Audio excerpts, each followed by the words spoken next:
Boa noite, meu nome é Raniel e tratarei, junto ao meu companheiro de equipe, Hayek, sobre o tema As Morais Gerais Brasileiras, disponível no capítulo 6 do livro de Source, Ética Empresarial. A primeira abordagem que o autor tange é no aspecto da dissociação entre o discurso e a prática na sociedade brasileira, nomeando-a de esquizonomia.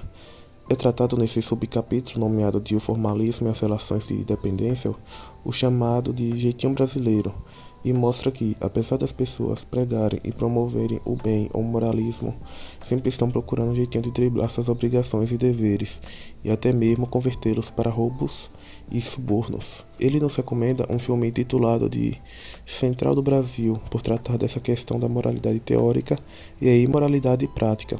Após fazer essa apresentação, o autor então associa esses juízos às empresas e complementa dizendo que empresas internacionais, apesar de não mudarem a cultura local, adaptam-se a ela, pois o capitalismo, segundo sua visão, tem um jeito universal na gestão empresarial, então exemplifica o Japão, que se tornou a segunda potência econômica global, mas que quando passou por uma crise, houve quebras de tabu na sociedade em relação às formalizações. Voltando ao Brasil, há, assim chamado pelo autor, duas chaves psicológicas, as relações de dependência e a lógica de proteção, onde assume um caráter totalmente passivo, dependente de um superior, desassociando qualquer eventual culpa por apenas seguir ordens e encontra-se no estágio de relaxamento.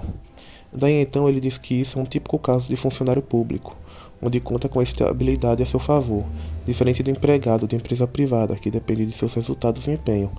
E nessas expressões da realidade do mercado, há sempre uma questão de apadrinhamento, onde uma espera lealdade e o outro proteção.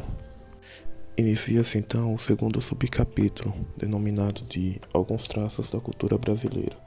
Aqui ele lista os chamados por ele de traços seculares que serviram de arcabouço às identidades sociais brasileiras.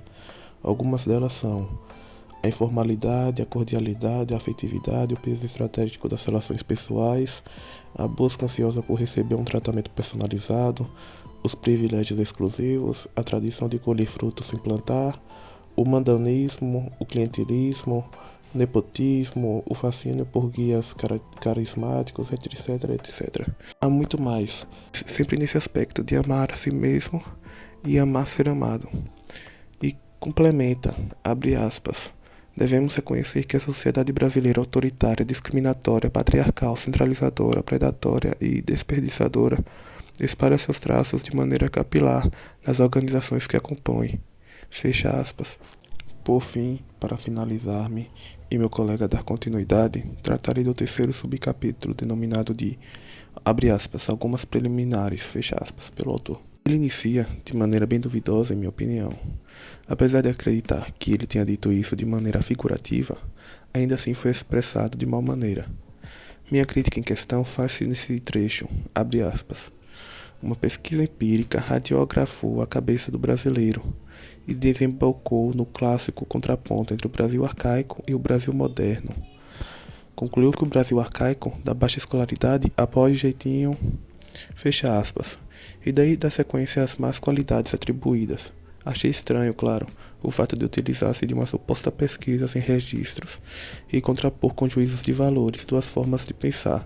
Acredito que foi no mínimo mal posto, mas tudo bem.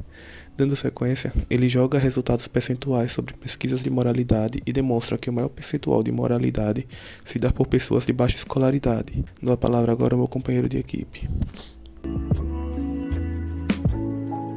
Me chamo Raik e junto ao meu companheiro de equipe Raniel, ficamos responsáveis pelo tema Morais Gerais Brasileiras. De início, irei ressaltar sobre a moral da integridade. Ela se trata de um sistema de normas morais que foi criado ao longo do tempo pela sociedade brasileira e que já está consolidado nela como um comportamento correto e decente. Essa moral nos é ensinada desde a infância, em lugares como a escola, as igrejas ou até o nosso próprio lar. Ela faz apologia a virtudes, que nos moldam como popularmente dito, cidadãos de bens, e separam aqueles que, entre aspas, não têm vergonha na cara, daqueles que são enaltecidos por ser de caráter, uma vez que seguem essas normas. E não é à toa que essa visão é considerada correta, até porque ela tem caráter altruísta e obedece à razão ética. ou seja, baseia-se no bem comum. Uma coisa que é importante ressaltar é que esses valores não se transigem, ou seja, não pode haver um meio termo. Uma pessoa não pode ser meio honesta, meio leal, meio confiável, e por aí vai. Em oposição a esse ideal, temos a moral do oportunismo, que também é bastante utilizada por muitos brasileiros. Ela é um sistema de normas morais que obedece à racionalização antiética e cultiva o particularismo, como é dito por alguns, entre aspas, cada um por si e ninguém por todos, sendo assim uma visão bem egoísta, ou seja, se caracterizando uma moral totalmente oposta à citada anteriormente. Esse sistema exalta a esperteza e a malandragem, sua máxima é leve vantagem em tudo, é aquele famoso jeitinho brasileiro. Essa moral também é apresentada a muitas pessoas ainda na infância e conforme vai aumentando suas responsabilidades se torna mais frequente ainda. Daí vai do caráter da pessoa, se decide agir pelo bem comum ou tirar proveito numa situação desonesta. Além disso, é um ideal hipócrita, já que em público muitos batem no peito e dizem aderir à moral da integridade, porém na primeira oportunidade de agir de má fé, não perde a chance. Essas práticas oportunistas acontecem de forma informal e muitas vezes envolvem até cúmplices, como sócios, parentes, amigos, entre outros. E para então finalizarmos, temos os efeitos da dupla mensagem, que é o resultado do choque dessas duas morais contraditórias numa sociedade. Uma purista e de caráter altruísta e a outra permissiva e de caráter egoísta. Essa mistura, então, acaba dando fruto a uma grande confusão e desconfiança mútua, onde ninguém confia em ninguém. Os gestores ficam de olho nos seus subordinados. Os funcionários não acreditam no papo furado dos engravatados. Enfim, uma verdadeira confusão, dificultando assim acordos, alianças, ou então o simples ato de confiar no outro.